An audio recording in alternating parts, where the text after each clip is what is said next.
నరసింహస్వామిని పూజిస్తే పిచ్చి పడుతుందా? ఆహ్లాదం కలిగించే విధంగా, ప్రహ్లాదం కలిగించే విధంగా మనందరినీ కూడా దైవం కాపాడడమే నరసింహ తత్వంలో ఉండే అంతరార్థం.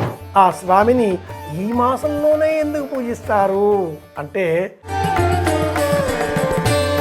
శ్రీరామ జయం, సంసార ఘోర గహనే చరతో మురారే ఇలాంటి శ్లోకాలతో ఆ స్వామి మనం ప్రార్థించిన తరువాత మన చెయ్యి పట్టుకొని పైకి లాగుతాడు అంటూ శంకర భగవత్పాదుల వారు వివరించారు. లక్ష్మీ నృసింహ మమ దేహి కరావలంబం, నా చేతిని ఊతగా స్వీకరించి నన్ను రక్షించవయ్యా, ఊత నీకు కాదు నాకు కావాలి అంటూ భక్తుడు దైవానికి తన మొరను వినిపించుకోవడం.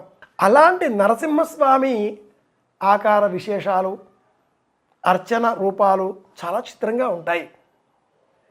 హిరణ్యాక్షుడు హిరణ్యకశ్యపుడు ఇద్దరు రాక్షస జాతిలో జన్మించిన వారు, అంతా నాదే అనేటటువంటి ప్రస్తావన చేసిన వారు. శాస్త్రీయ కోణంలో వీళ్ళిద్దరూ చేసినటువంటి ఆ నేరం ఏమిటి అంటే, ఓజోన్ పొరకు విఘాతం కలిగించడం. ఆర్ద్రాం జ్వలంతీం తృప్తాం తర్పయంతీం హిరణ్యప్రాకారం అంటే ఓజోన్ పొర. ఈ వీళ్ళిద్దరూ కూడా హిరణ్యాక్ష హిరణ్యకశ్యపులు ఆ ఓజోన్ పొరకు విఘాతం కలిగించే విధంగా వ్యవహరించారు. దానికి సర్దుబాటు చేసి ఆహ్లాదం కలిగించే విధంగా, ప్రహ్లాదం కలిగించే విధంగా మనందరినీ కూడా దైవం కాపాడడమే నరసింహ తత్వంలో ఉండే అంతరార్థం. నరుడు ఒక భావన, సింహతత్వం ఒక భావన. అడవిలో రారాజు అంటే సింహమే.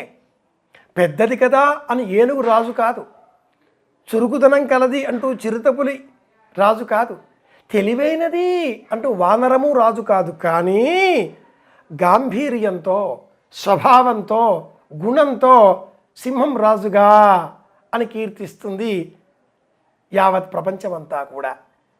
సింహ లక్షణం ఏమిటంటే, ఎంత ఆకలి వేసినా గడ్డి ముట్టదు. అలాగే ఆడసింహం వేటాడిన తదుపరి మగసింహం భుజించడం ఆ జాతిలో గమనించే అంశం. పొరపాటుగా కూడా ఆకలి లేకపోతే ఏ సింహం కూడా ఏ జంతువును చంపదో, ఇది మరో లక్షణం. అలాంటి ఆ స్వామి నర సింహ ఉభయంగా ఉండే అవతారాన్ని ధరించాడు.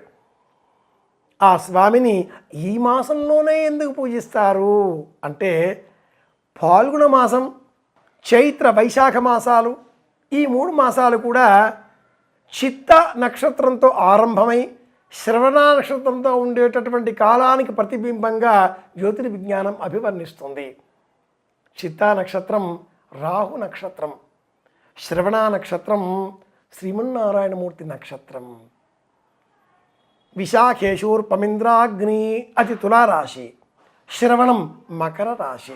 ఈ నేపథ్యంలో తుల మకర రాశుల మధ్యన ఉండేటటువంటి కాలానికి ప్రతీకాత్మకంగా సాయంత్రం వేళలో సూర్యుడు మకర రాశిలో సంచారం ఆరంభం చేసి క్రమేణా మకరం, కుంభం, మీనం ఈ క్రమంగా ప్రయాణిస్తున్న తరుణంలో వెనకగా ఉండేటటువంటి రాశుల ద్వారా ఏ విధమైనటువంటి వ్యతిరేక ఫలాలు మనం పొందకుండా రాహువుకు ప్రీతికరంగా అన్నట్లుగా నరసింహస్వామిని కీర్తించడం, ఇది అంతరార్థం. ఎలా చేయాలి అంటే, శనగపప్పు, వడపప్పు, మిరియాల పొడి కలిపినటువంటి బెల్లం పానకం, ఈ రెండింటినీ స్వీకరించాలి. ఇంతే నరసింహస్వామి వారి అర్చన. పూర్వకాలంలో సినిమాలలో ఒక పాట ఉండేది, నరసింహస్వామిని రా నిన్ను నరుక్క తింటనురా నేనే మునగాన్ని అనే సినిమా ఏదో అనుకుంటాను. నాగభూషణం అనే నటుడు ఈ సినిమా పాటను సినిమాలో అభినయం చేస్తాడు. నేను అనగానే మనలో కోపం పెరుగుతుంది. పూర్వకాలంలో నరసింహ మంత్రాన్ని ఉపాసన చేసేటటువంటి వాళ్ళంతా కూడా చాలా కోపంతో ఉండేటటువంటి వారు, తీవ్ర కోపిష్ఠులు, చండ ప్రచండమైన కోపం.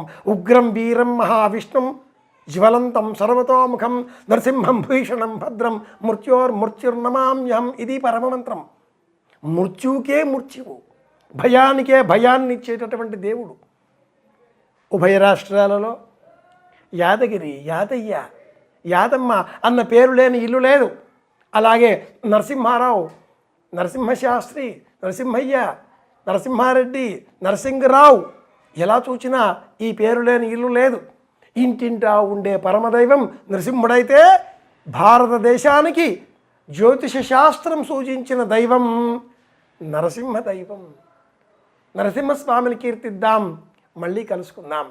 మీ వెంకటరమణయ్య గారి పెద్దబ్బాయి కాకునూరు సూర్యనారాయణమూర్తి. శుభమస్తు.